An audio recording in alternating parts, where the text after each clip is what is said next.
Listening with empathy takes time and energy, but it's well worth it as it builds the relationship between you and the speaker. When you watch an empathetic listener, you see them mirroring the emotion and even body language of the speaker.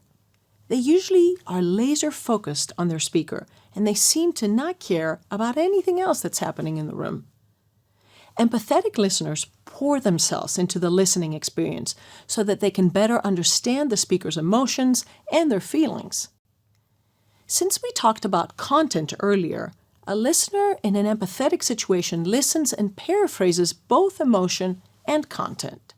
This is a type of listening that has the potential to build trust and respect among both parties. Empathetic listening is important when you deal with conflict situations among members of your team, with staff who report to you, or just listening to a colleague who's distraught about an issue. Expand past the immediate circle of professional colleagues to the realm of customers. If you listen with empathy, if you show understanding for a challenging situation, you can diffuse emotion or even calm a frustrated customer. Empathy starts with the language that's going on in your head as the listener.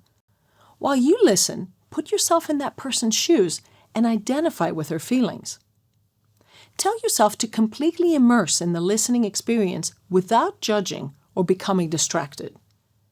Mind your nonverbals. Try to be a mirror to the speaker, and if you speak, use acknowledging responses such as, I see, uh-huh. If you do verbally participate in the conversation, use sentence stems such as, tell me more about that. Or, I can see why you feel so upset about this. Was that the first time this happened? Or, I would be frustrated too. What happened next? As you listen, remember to honor the speaker's feelings and don't use any phrases that would discount them, such as, that's not that bad. Don't get so upset over this. Or, it's all going to be fine. Empathetic listening can be emotionally draining if you're not well versed in it. Practicing often will improve your skills, and my suggestion is that you do it in situations that are not too emotionally draining to you.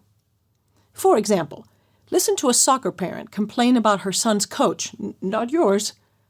Listen to a young adult talk about the drama created in her circle of friends, or a neighbor talk about a situation at work.